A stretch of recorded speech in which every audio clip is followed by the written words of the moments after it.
여러분들에게 누가 정말로 행복하냐고 묻는다면 자신 있게 나 행복합니다. 그럴 분이 많지 않을 거라고 봅니다. 또 예수 믿는 게 기쁘고 즐겁습니까? 정말 주일이 기다려지고 교회를 사랑하고 교회를 자랑하고 목회자를 자랑합니까? 여기도 자신 있게 손들을 분이 많지는 않을 거라고 봅니다. 왜냐하면 제가 자신의 목회를 돌아봐도 그렇고 제 딸이 이제 40이 됐고 아들이 37이 됐는데 제 딸은 고등학교 교감을 하면서의 겪는 어려움들, 직장의 어려움들, 또 교회 집사로서 교회에서 집사지만 중직의 일을 하면서 겪는 어려움들, 상처들, 지침들, 또 목사님에 대해 화난 마음들, 또 아들이 부목회자를 하면서 담임 목사와 교회에 대해 힘들고 어려운 점들을 쭉 들으면서 어려서 대화했던 대화의 수준이 아니고 이제는 세상 풍파를 겪고, 그죠? 엄마가 아빠가 달라졌어요가 아니라 미라가 달라졌어요. 우리 애기가 달라졌어가 아니라 박성진이 달라졌어요. 그래서 실제적인 대화를 나누면서 현대 그리스도인들이 얼마나 마음고생을 많이 하고 살아가는지, 얼마나 고단한 인생을 살아가는지, 얼마나 피곤한 일은 많고 남에게 설명할 수 없는 괴로움과 고통은 많고 남에게 억울하게 비난과 비평과 판단도 받기도 하고 나도 남을 정죄하고 비판하기도 하면서 참 힘든 삶을 살아간다. 지금 제가 이 화를 들은 것은 어느 목사님 얘기지만 여러분 얘기, 우리들 얘기로 한번 생각해 들었으면 좋겠습니다. 캐나다 동부에서 사역하던 한 신실한 목사님의 안타까운 얘기인데요. 그 목사님은 굉장히 모범적이었습니다. 성실하시고 진실하시고 중형교회 목회를 했는데 설교, 교인 상담, 병원 신방, 또 상담하는 일, 교회 운영하는 일, 재정 관리하는 일, 정말 최선을 다했고요. 힘들어도 힘들다고 하지 않고 목소리 한번 크게 내지 않고 안으로 삭히고 참 성실하고 좋은 분이었습니다. 목사님도 사모님도 교인들도 그 목사님 평생 그렇게 화 한번 내지 않는 성자 같은 목사님으로 살아가는 것을 당연시 여겼습니다. 그렇게 10년이 지나고 15년이 지난 어느 날 천사표 같은 목사님이 갑자기 흔적도 없이 사라졌습니다. 이 목사님은 용감해요. 저는 이런 충동이 여러 번 나와서도 행동에 못 옮겼는데 저도 한 번은 해보고 싶은데 한 번만 할 수 있도록 허락해 주시면 좋을 것 같은데 몇 달 동안 행방을 찾을 수가 없어서 경찰서에 신고를 하고 마을 전체가 뒤집어졌습니다. 몇 달 후 목사님한테 전화가 왔습니다. 사모님한테 전화가 왔는데 자신은 멀고 먼 시골 마을에 있다. 이름도 바꾸고 지금도 바꿨기 때문에 나를 더 찾지 말라 하면서 아내에게 이혼 서류를 보냈습니다. 사인해서 법원에 제출하라는 겁니다. 그러면서 그가 하신 말씀이 제 가슴을 찢게 아픔으로 다가와요. 나는 이제 더 이상 모범적인 목사로 좋은 남편으로 좋은 아빠로 사는데 신물이 난다. 온 동네 사람들의 감정의 쓰레기, 온 교회 성도들의 감정의 쓰레기와 그들의 요구와 그들의 비판을 항상 웃고 부드러운 모습으로 참고 견디는데도 진저리가 난다. 나는 아무도 내가 목사인 줄 모르고 아무도 내가 성직자라는 사실을 모르는 마을에서 새롭게 내 인생을 살고 싶다. 여러분 가끔 그럴 때 없어요? 엄마 사표 내고 아내 사표 내고 확 사라졌으면 좋겠다. 가끔 남자들 그런 데 없어요? 집에만 가면 바가지 긁는 아내, 입밥 벌리면 돈돈 하는 아내, 아버지는 있는 듯 없는 듯 쳐다도 안 보는 돈 있을 때만 손 벌리는 자식, 내가 없어도 무슨 일이 있겠냐 싶어서 사라져버리고 싶은 심정. 아마 없었다면 거짓말일 것 같아요. 왜냐하면 나도 그랬었으니까. 목사라는 짐이 무겁더라고요. 애비라는 짐이 무겁더라고요. 왜 무겁냐면 나는 최선을 차세 제사를 다 했는데도 감사보다 만족보다는 뭔가 불편하고 섭섭한 거, 막 요구가 있는 모습. 이제는 내가 몸이 아프고 좀 힘들다 보니 그런지 몰라도 왠지 아내 앞에서 초라해지고 아들 앞에도 딸 앞에도 초라해져 가는 이런 모습을 느끼면서 이 목사님의 이런 느낌이 나는 정말 공감이 간다는 거예요. 또 이것만이 있나요? 또 사회활동을 하고 또 친척들과 관계 속에서 얼마나 우리는 원망도 하고 원망도 받고 비판도 하고 비판도 받아요. 설명할 수 없는 그 아픔 사연을 모르고 함부로 말하고 함부로 정지하고 그분의 깊은 걸 알고 나면 우러르고 안고 품어줘야 될 일을 정지하고 또 내 아픔과 내 슬픔을 알았더라면 그렇게 말할 수는 없는데 그렇게 판단할 수 없는데 모르니까 정지하고 판단받는 게 많지요. 미국 일리노이주 스프링필드에 가면 링컨 대통령의 뮤지엄이 있는데 한 곳에 링컨 대통령 생존 당시 신문에 게재됐던 링컨 대통령의 비평적인 만평을 모아둔 전시실이 있습니다. 혹시 여러분을 향해서 부정적 댓글을 달으면은요, 보통 본능으로 딱 밤새 읽게 돼 있거든요. 그럼 죽어요. 읽지 마세요. 그 읽고 나면요, 정신 이상이 오거나 우울증이 오거나 연예인들 같은 경우 자살까지 합니다. 비판하지 말고 비판받지 말고 자유자가 돼야 행복한데 이게 안 되거든요. 그 내용을 좀 소개해 보겠습니다. 노예 해방령을 들고 있는 원숭이 링컨이라는 제목의 만화 밑에는 이런 설명이 붙어 있습니다. 링컨 대통령은 언론에서 고릴라, 원숭이 또는 개코 원숭이로 묘사됐다. 또 흡혈귀라는 만화에서는 링컨은 미국의 피와 생명을 빨아먹는 흡혈귀이며 권력을 유지하기 위해서라면 남북전쟁을 계속 연장시키고 있다는 설명이 붙어 있고요. 어떤 만화에는 피에 목마른 살인자인 링컨은 양키 자유라는 칼을 들고 있다고 주장했고요. 어디에는 19세기 헤롯이라는 만평에는 링컨을 권력에 굶주린 헤롯왕에 비유하고 있다는 설명이 붙어 있습니다. 이처럼 엄청난 비판과 조롱 속에서도 링컨은 꿋꿋이 이기고 승리하고 노예해방을 이루고 민주주의 꽃을 피웠고 의대한 사람으로 남아 있습니다. 어떤 목사님 설교를 들어보니까 그리스도인으로 행복할 수 있으려면 인생에 성공하려면 보고 요리를 잘해야 된다 그래요.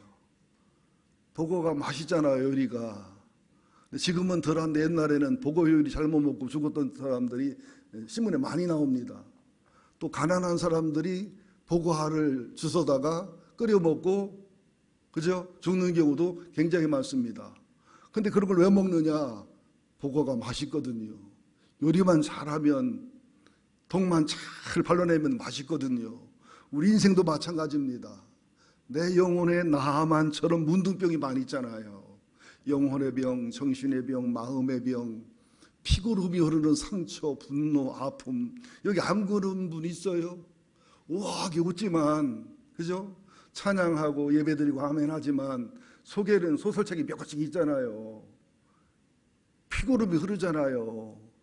그런데 거기를 찌르잖아요. 또 개들이 와서 핥잖아요.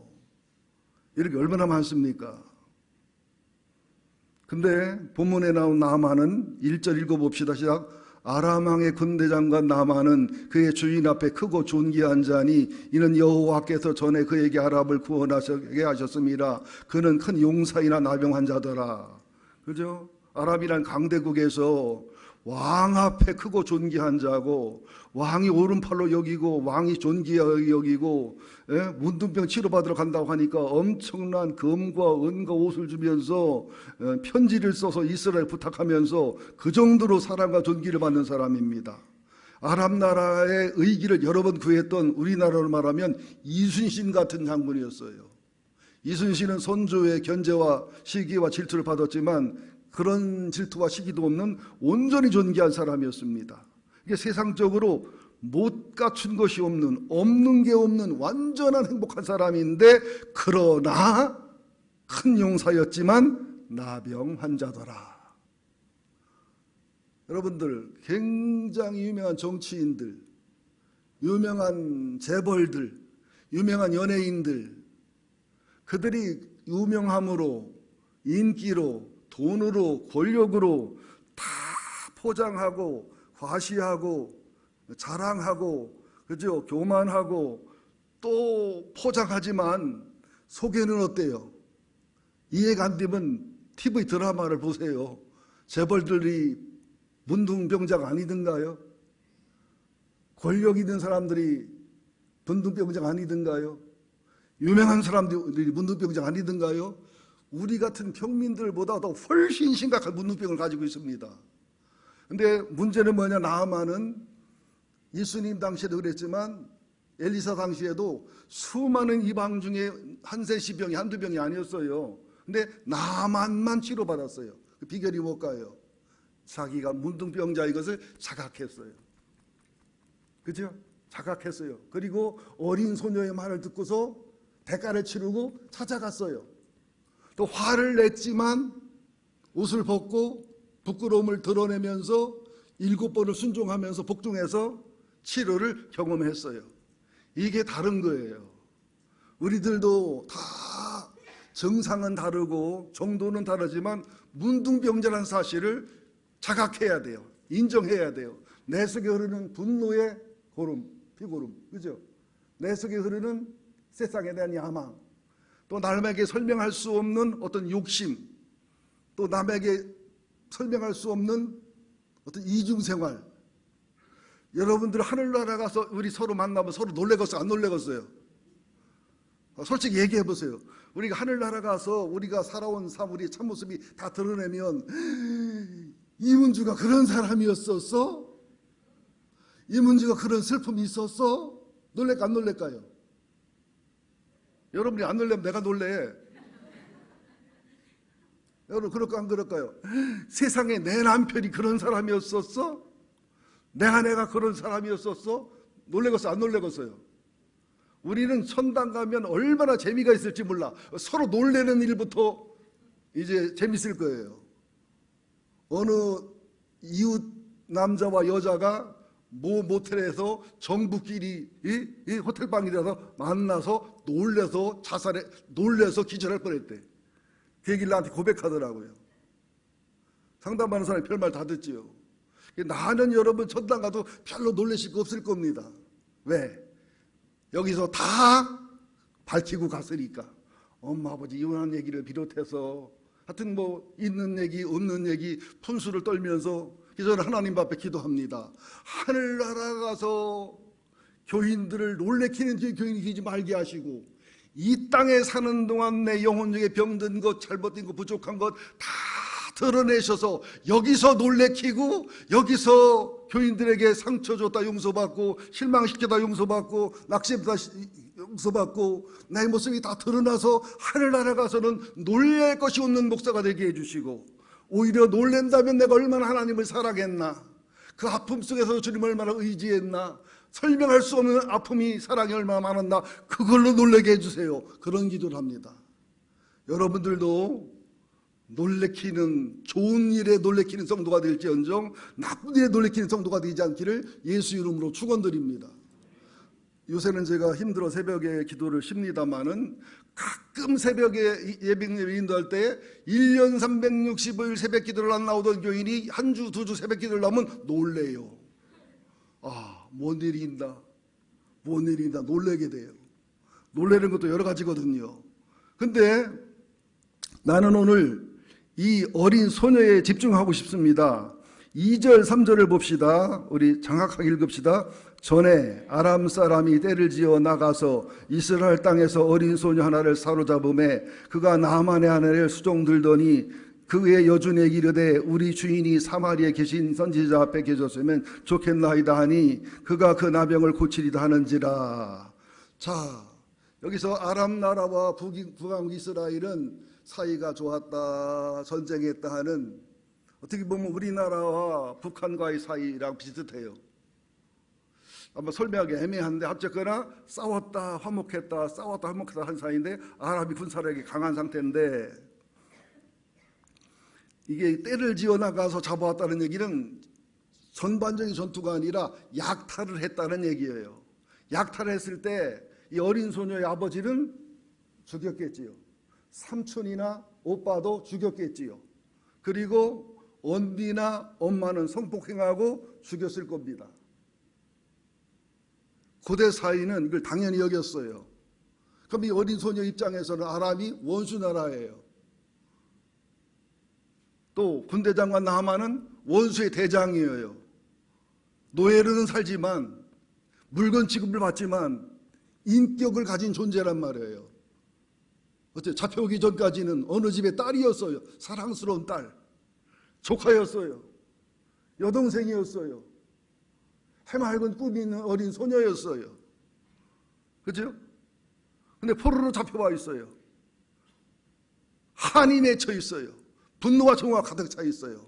그러나 하나님의 은혜로 이 소녀는 용서하고 그 상황에서도 원망하지 않고 불평하지 않고 그 주신 사명을, 그 주신 자리를 믿음으로 받아들이고 거기 자리에서 변함없이 의치를 지키고 있는 아름다운 모습을 보여줘요.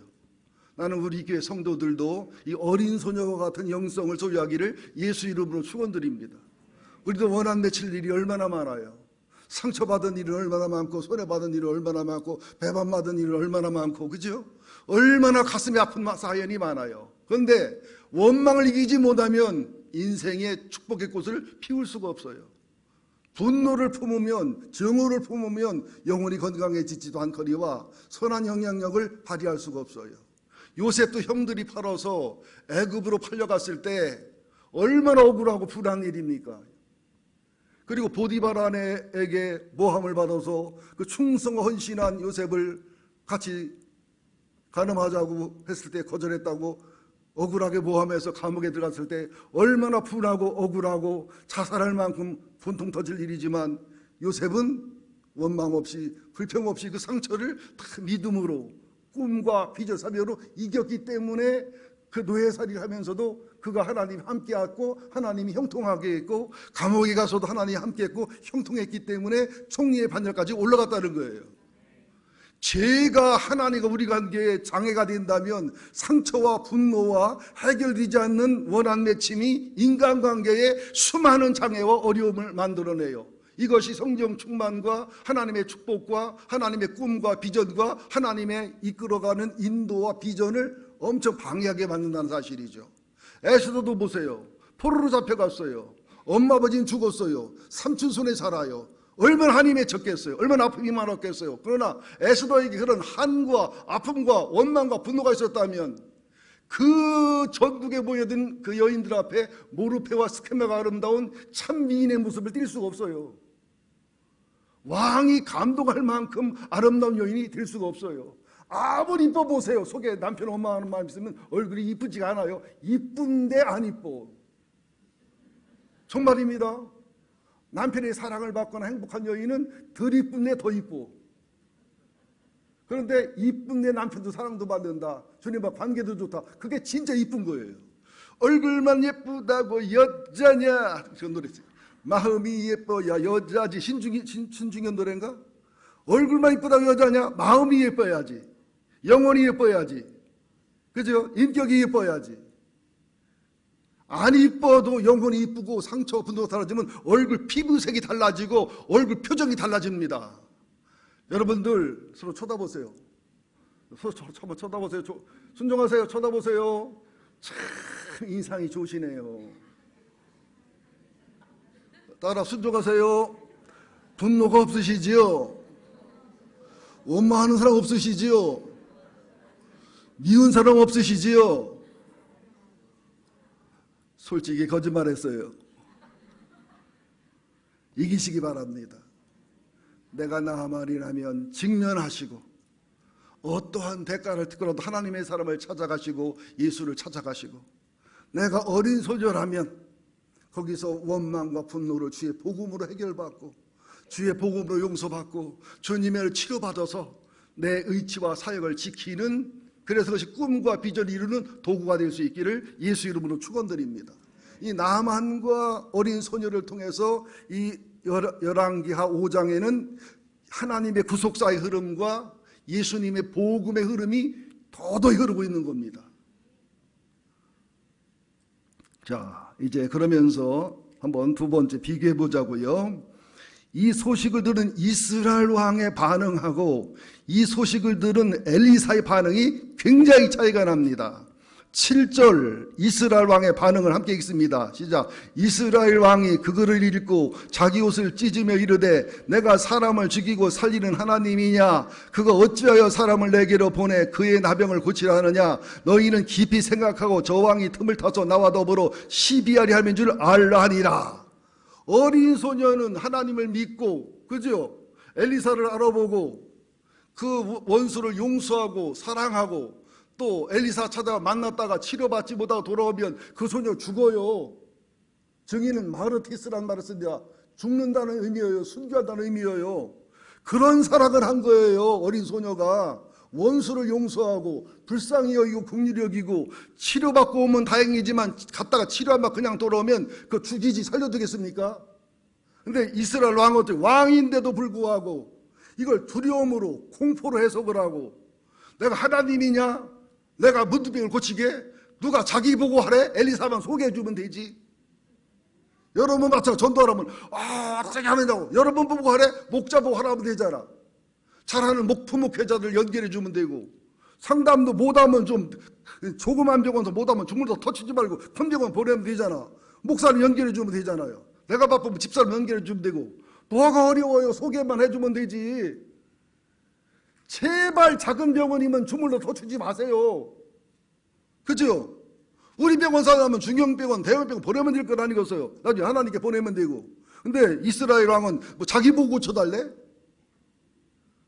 사마리아에 있는 엘리사라고 하니까 왕에게 가면 왕이 잘 알아서 소개할 적 왕에게 온 건데 이걸 두렵고 떨고 시비 걸려고 한다 해석하고 많은 성도들이 보면 하나님이 축복으로 온 것을 막 그냥 분노하고 두려워하는 사람이 굉장히 많습니다.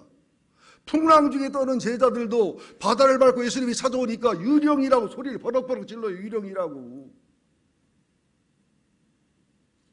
따라합시다. 목사님 어쩌면 그렇게 제 얘기를 하시나요? 누가 전화했지요? 그죠? 변장님 축복으로 찾아왔는데 그 고난이 그 문제가 그 엘리사가 뭐라고 말합니까? 엄청 반응이 다르죠. 8절에 엘리사가 시작. 하나님의 사람 엘리사가 이스라엘 왕이 자기 옷을 찢었다함을 듣고 왕에게 보내 이르되 왕이 어찌하여 옷을 찢었나이까? 그 사람을 내게로 오게 하소서. 그가 이스라엘 중에 선지자인 줄을 알리다 하니라. 왕이요 당신이 할 일 아니잖아요. 왕이요 당신이 내가 하나님의 사람인 거 기적 표적 봤잖아요. 뭘 떨고 두려워합니까? 내게로 보내주면 되지. 이럴 수 있는 영성의 소유자가 됐으면 좋겠어요. 참난 바울이 부러워요. 내가 그리스도 예수를 본받은 것처럼 너희도 나를 본받아라. 나는 그 말을 못하겠어요. 내 존점은 본받고 내 한 존점은 통해서는 여러분의 잘못을 깨닫고 이렇게 얘기할 수밖에 없는 내가 심히 부끄럽고 창피하고 쪽팔리고 뭐 그렇다는 것을 얘기할 수밖에 없어요. 응? 엘리사 보세요. 왜 옷을 찢냐는 거예요. 내 하나님이 있는데 내 하나님이 치료하실 텐데. 야, 이런 사람이 교회에 한 사람만 있으면 얼마나 좋겠어요. 여러분 기도해 주세요. 담임 목사가 그런 목사가 되게 해달라고. 우리 부목사님이 그런 목사님이 되게 해달라고. 한 번만 와서 교회 봐. 한 번만 와서 목사님 만나봐. 설교 들어봐. 한 번만 와서 목장 모임 참석해봐. 그럴 수 있는. 이거 반대로 나야 등록했으니까 이게 안 될 수 없어. 우리 교회 오지 마. 다른 교회 가. 나는 10년 다녀서 옮기면 욕먹어도 못 옮겨. 나는 권사라 안수집사라 옮길 수가 없어. 너는 와서 고생하지 말고 다른 데 가. 떡해 먹고 싫어오픈 거지요. 여러분들은 문제를 복으로 바꿉니까? 문제가 문제입니까? 여러분 문제를 축복과 능력으로 하나님의 정가하는 기회를 삼습니까? 문제가 문제로 끝납니까? 근데 많은 사람들이 왜 문제해지느냐? 문제가 오면 문제를 문제로 대적을 해. 안 그래요. 문제가 오면 나와 하나님과의 관계를 점검해야 돼요. 문제가 오면 나만처럼 자기 문무병을 직면해야 돼요. 문제가 오면 어린 소녀처럼 하나님 앞에 치유와 회복을 경험해야 돼요. 그러면서 내가 할 만큼 하고 하나님의 사람을 연결해 주는 것이 문제 해결의 비밀임을 깨달으시기를 예수 이름으로 축원드립니다. 할 말은 많은데 11시 예배 때는 짧게 하라고 하도 누가 그래가지고 넘어갑니다. 이제 나만과 나만의 종들 한번 비교해 보자고요. 참 나만은 문둥병이 걸릴 수밖에 없어요. 나만의 반응을 보면 5장 9절부터 12절까지 나만을 봅니다. 시작. 9절. 나만이 이에 말들과 병거들을 거느리고 이르러 엘리사의 집의 문 앞에 서니. 자, 나만이 이스라엘 왕한테 올 때에 그저 평범한 옷하고 검소한 옷을 입고 왔을까요? 막 그냥 갑옷에 그냥 호화로운 가운에 막 말들의 병거, 뭐 지금 말하면 저 탱크요, 병거를 거느리고 막, 그죠? 엄청나게 과시를 하고 왔습니다. 그러잖아요. 자, 은 10달란트, 금 6,000개, 의복 10벌, 그리고 그냥 엄청난 군인과 말들과 병거들 거느리고 이스라엘 왕을 찾아왔고, 이스라엘을 찾아왔고 남한을 찾아옵니다. 왜냐하면 아람과 이스라엘은 이게 적대국가, 평화국가, 이게 항상 왔다 갔다 했기 때문에 사람이 자기를 암살할 수도 있어요. 그렇죠? 경비를 이제 튼튼하게 해야 됩니다. 어떻게 보면 나만이 지금도 갑옷을 입고 투구를 쓰고 칼도 차고 있었다고 볼 수도 있어요. 상황 자체가. 일하고 척척척 와서 엘리사 앞에 서니까 나만이 뭘 기대하겠어요? 이스라엘 왕도 떠는 사람인데 어떻게 하겠어요? 막 할렐루야 놀렐루야 막 쫓아나와가지고, 그죠? 자기 생각대로 막 그냥 아랍에서는 이 상처에다 막 깃발을 흔들거나 상처를 서로 막 패주거나 뭐 부담들 푸닥거리 하는 거 막 있어요. 막 뭐를 막 던지거나 막 이렇게 하는 거를 기대했는데 엘리사는 나와도 안 보는 거야. 꼴을 보니까 저 교만이 병이거든. 저 꼴을 보니까 저 과시가 병이거든. 그걸 고쳐주기 위해서 게하시. 자, 이름도 게하시야. 게하시. 복날 잡아먹을 개 이름도 안 돼. 게하시가 나와서 요단강 가서 7번 씻고 가랴. 더 흉내낼까 내가? 요단강 가서 맞아 7번 씻고 가자. 이 정도로 한 거야. 속이 뒤집어지는 거예요. 여러분, 목사가 가끔 설교로 속 뒤집어 놓을 때 속 뒤집어지면은 여러분이 나만인 줄 아시면 돼요. 삐딱한 소리로 상처받고 은혜 잘 받다가 말 한마디에 그 은혜를 싹 쏟아버리고, 은혜 잘 울다가 말 한마디 성질이 팍 나가다가 인사도 안 하고 악수 한번 손을 쏙 빼고 가버리고. 그러지 마세요. 나도 밤새 잠 못 자. 그러고서 왜 이렇게 속이 좁아? 밴드에 콧구멍 마냥. 아니 우리 교회 말고 소나무 교회가 9시 예배 때도 왔더라고. 대부분 11시 예배는 없네. 보세요. 그러니까 엘리사가 요단강에서 7번 씻으면 네 문둥병이 치료될 거라 그러니까 나만이 일단 화가 납니다. 감정 컨트롤이 안 돼요. 왜? 교만한 사람들의 특징은 조그만 기분 나쁘게 하면 그냥 안 됩니다. 여러분 그 땅콩 갑질하는 거 이해해 줘야 돼요. 그를 의치했으면 땅콩이 껍질 한거 가져오면 화가 나요. 그리고 사무장 무릎 꿇고 싶은 감동이 확 올라와요. 여러분 그 자리 가보라고요. 김연아 동생 싸나게 생겼더만 키도 크고 물도 쪄고 물 쪄진 건 다행이에요. 뜨거운 물 안 쪄지게 감사한 거지. 이게 사람의 모습이라니까는요.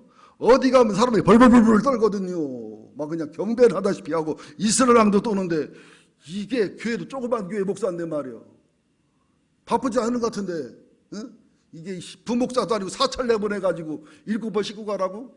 야, 우리나라 다메섹에 가면 아르발강, 아마나강, 바르발강, 이 강들은 별명이 크리소르아스라고 할 만큼 황금의 강이라 불렀어요. 엄청나게 강이 크고 넓고 아름답습니다. 거기 가서 씻지, 뭐 여기서 씻냐고 막 화를 내고 막 난리를 치는 겁니다. 그러면서 감정이 상하겠어요. 그 다음에는 내 생각, 내 이성, 그게 안 맞는다는 거예요. 이게 과시에, 허세에, 우화병에, 포장병에. 저희 교회는요, 우화병 걸린 사람들은 우화병을 고치든지 나가든지 둘 중에 하나를 해야 돼. 포장병.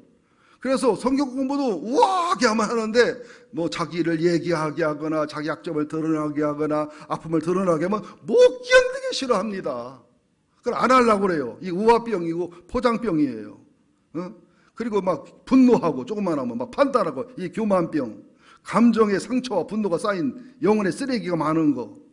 그리고 나와서 여호와 이름을 부르고 그의 손을 그 부위에 흔들어 나병을 고칠까 하노라. 이거는 자기 경험, 자기 종교, 자기 문화, 자기 생각 이것들이죠. 또 다메섹강, 아바나나 바르바를 얘기하는 것은 자기 자아, 자기 교만을 얘기하는 거죠. 이것들이 깨지고 부서져야 이게 치료되고 이것들 때문에 나만의 문둥병이 온 거예요. 이걸 치료하기 위해서 엘리사는 이렇게 할 수밖에 없는 겁니다. 예수님도 침을 뱉어 눈에 진흙을 불러 눈에 붙여주기도 하고, 그죠? 막 개취급을 하기도 하고. 하나님의 마음을 알아야 됩니다. 예수님의 마음을 알아야 돼요. 여러분 병원에 가면 제일 힘든 사람이 의사보다 더 많이 아는 시간을 환자들. 아주 그냥 너무 힘들대 그런 사람이 오시면 병원 가면 의사 말 잘 듣고 간호사 말 잘 들으세요. 예. 그러니까 자 분노해서 물러가려고 그래. 집에 가려고 그래요. 자 성질 나서 가면 분노해서 가면 평생 문둥병자로 살아야 됩니다. 대가를 치러야죠. 자 13절 그의 종들입니다. 어린 소녀와 종들 한번 생각하면서 보세요. 13절 시작. 그의 종들이 나와서 말하여 이르되 내 아버지여 선지자가 당신에게 큰일을 행하라 말하였더라면 행하지 아니하였으리까 하물며 당신에게 이르기를 씻어 깨끗하게 하라 함이 아니리까. 아버지 아니 7번 씻으라는 거 그게 뭐가 어려워요. 그거에서 문둥병 나면 얼마나 좋아요. 해서 안 나면 목을 벼버리면 되잖아요. 가로 열고 닫고요. 그건 그렇잖아요. 일단 해보자고요. 해서도 안 났는데 그러면 엘리사 죽여버리면 되잖아. 단칼에. 그러니까 뭐 누가 나만 건드리겠어요? 우스갯소리 하나 생각나네. 옛날에 스페인에서 내전이 있을 때 육군 대위 하나가 아주 못된 놈이 하나 있는데 이발소에 딱 들어오더니 그러더니 칼을 탁 옆에 놓더니 이발사한테 이발 잘해? 예, 저는 한 10년 했습니다. 그러니까 이발하다가 면도 좀 해줘. 만약에 면도하다가 너 피 한 방울만 나오면 너는 죽을 줄 알아. 그러니까 팔팔팔 떨지 보통 이발사들은 이발을 못 하는데 얘는요 이발도 싹싹싹싹싹 깎고 면도도 쏙쏙쏙쏙쏙쏙쏙쏙 하더래. 그냥 뭐 두려움 없이 하더래요. 그래서 너무 신기해서 물어봤대. 야, 안 무서워? 그랬더니 무섭긴 왜 무서워요? 아니 내가 죽인다는데 안 무서워? 아니 면도하다 피 나면 내가 목을 그으면 되지요. 그잖아요? 면도하다가 피가 나면 내가 그으면 된다는 거예요. 왜 면도하다 피 났다고 피 나시고 나 죽여줘요. 내가 왜 그러냐는 거예요. 나 죽인다는 놈이니까 면도를 하다가 최선을 다하다가 피가 나오면 그냥 건다고. 그럼 여기 한번 거봐. 대의가 캡틴이라고 안 죽나? 우리 그리스도인은 그런 배짱을 좀 갖잔 말이에요. 회개할 것도 누구 눈치 보려고 회개 못하고, 바른 말도 누가 미워할까 봐 바른 말 못하고, 충언도 누가 미워할까 봐 충언도 못하고, 싫은 것도 싫다고 못하고, 좋은 것도 좋다고 못하고, 힘들어도 못하고, 그럼 어느 날 이혼하자고. 그럼 남자가 뭘 하라고? 왜 갑자기 왜 이러나 알 수가 있다. 그때 얘기하세요. 남자들은 그때 얘기해도 몰라요. 서서 소변 보지 말고 앉아서 소변 보라고 10년 해도 계속 서서 소변 봐요. 수박 이리저리 왔다 갔다 수박 먹으면 바닥 떨어진다고 해도 10년 15년을 우리는 40년 해도 난 수박 들고 대기에다가 먹고서 뒤지게 혼나요. 아침에 눈 뜨면 혼나서 밤에 잘 때까지 혼나요. 그래도 안 변해. 그냥 수박 거려마시 먹는 거야. 나는 흘리는 게 사명, 당신은 씻는 게 사명. 여러분들 무리해지고 함부로 살아라는 얘기는 아니에요. 여러분 내가 모르는 애가 있어요. 황제라도 어린 신하의 말을 들어야 돼요. 대통령이라도 국민의 소리를 들어야 돼요. 아무리 영통하고 신령한 하나님의 사람이라고 해도 성도들의 소리, 중직자들의 소리를 들어야 돼요. 그럼 중직자들이 소리를 듣고 성도의 소리를 들어야 되면 성도님들, 중직자님들은 하나님의 사람의 소리를 얼마나 더 잘 들어야 돼요. 그렇잖아요?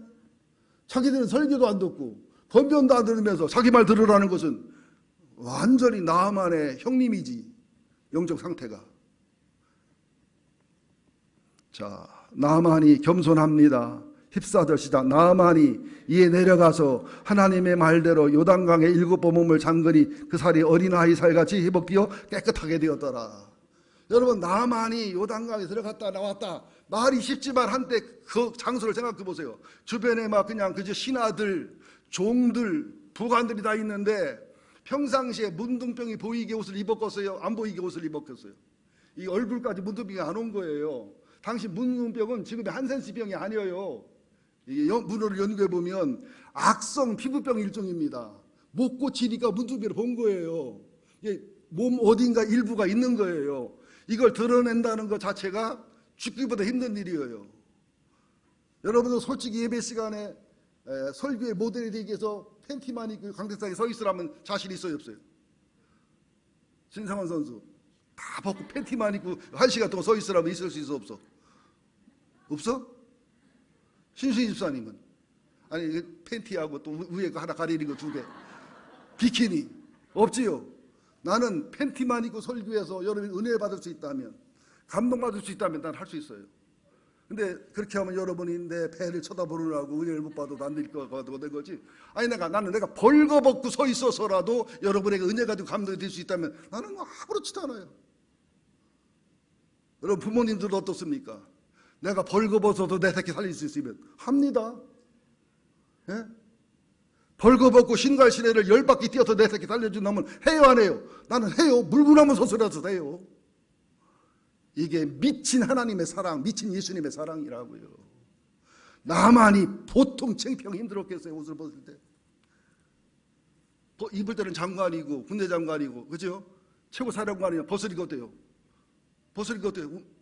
문둥병자지. 한 번은 목욕탕에서 육군 소장하고 육군 대위랑 박 터지게 싸웠디야. 서로 모르니까. 나도 군복을 입는데 육군 소장이고 대위들에 그래서 그날 아주 죽는 줄 알았다 그러더라고. 그러면 그 대위가 고백하는 게 뭔지 알아요? 벌거벗으니까 육군 소장이나 대위나 똑같더라. 더 솔직히 말하지만 벌거벗으니까 육군 대위가 나은 게 하나 있더라. 그 뭔지는 몰라 내가. 훨씬 낫더라 육군 대위가. 우리는 하나님 앞에 벌거벗은 존재입니다. 벌거벗는 거 힘들고 어렵습니다. 죽기보다 힘들고 어려운 대가를 치러야 되는데 현대교인들은 벌거벗으려고 안 해. 조금만 벌거벗으려면 성추행했다고 그러고, 그죠? 성폭행했다고 그러고, 산부인과 가서는 못 벗어요. 왜? 수술할 때는 홀랑 벗고 수술해. 마취까지 당하고. 하나님 앞에 벌거벗어야 치료가 됩니다. 그래서 야고보서 5장에도 서로 죄를 고백하고 병 낫기를 위하여 기도하라. 정말로 하나님과 사이가 친밀하면 벌거벗고 부끄럽지 않아야 돼요. 부부가 사이가 좋으면 벌거벗고 부끄럽지 않아야 돼요. 그리고 목장 모임이나 소그룹 모임도 벌거벗고 부끄럽지 않은 모임이 돼야 성령이 역사하고 회개가 치유가 일어나면서 하나님의 능력과 권능이 폭발할 수 있다는 사실을 아셔야 됩니다. 예배에도 벌거벗는 예배를 드려야 돼요.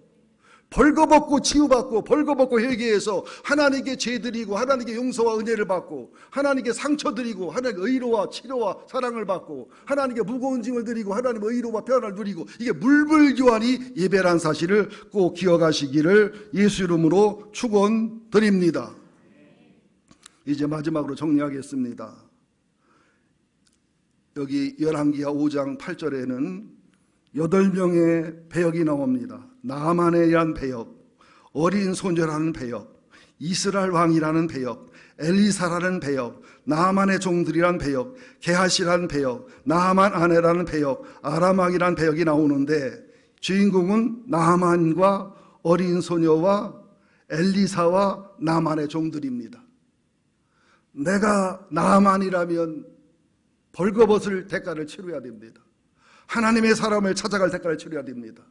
그리고 흙탕물에 한 번 들어서 나왔어요. 얼마나 부끄럽고, 그죠? 초라한 모습이겠어요. 2번 나왔어요. 3번 나왔어요. 7번 하기가, 이건 죽는 겁니다. 그죠? 여리고성도 7번을 7일을 도는데 또 7일째 되는 날은 또 7바퀴를 하루에 도르래. 이거 완전한 순종, 완전한 복종을 얘기하는 거예요. 어린 소녀라면 용서합시다. 불쌍히 여기고 긍휼히 여기고 원망과 분노를 해결받아 한 영혼을 살리는 사람이 되어야 될 줄 믿습니다. 나만의 종들이라면 직언하고 충언하고 사랑해서 바로 말해주는 사람이 되어야 되겠습니다. 이제 우리가 엘리사라면 하나님의 대언자로서, 하나님의 능력자로서 하나님의 일을 나타내서 하나님의 구속사의 흐름을 보여주는, 예수의 복음을 보여주는 그런 멋지고 탁월한 삶이 되기를 예수 이름으로 축원드립니다.